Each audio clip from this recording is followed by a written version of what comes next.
Demystifying Saddle Dam. Dive into the phrase.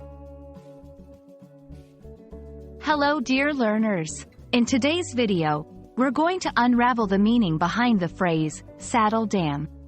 This might sound a bit mysterious, but by the end of this video, you'll know exactly what it means and how to use it. Firstly, let's break the phrase into its two individual words, saddle and dam. 1. Saddle. Most of you might recognize this word. It's something you place on a horse to sit on. It's shaped to fit comfortably on a horse's back.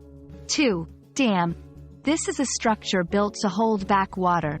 It's usually across a river or a stream and is used to store or manage water for various purposes like generating electricity, irrigation, or even recreation.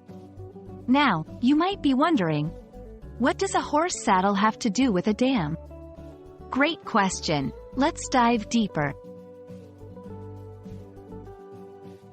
When we combine these two words, we're not talking about putting a saddle on a dam. Instead, we're referring to a specific type of dam.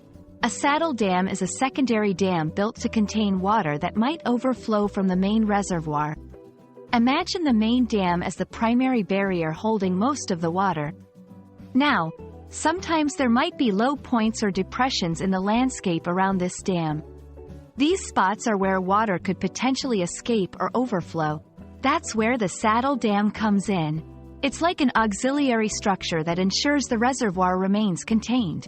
The term, saddle, is used because this type of dam often straddles these low points, much like how a saddle straddles a horse.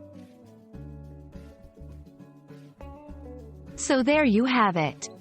A saddle dam isn't about horses and dams, but rather, it's a unique structure ensuring the safety and efficiency of water storage systems.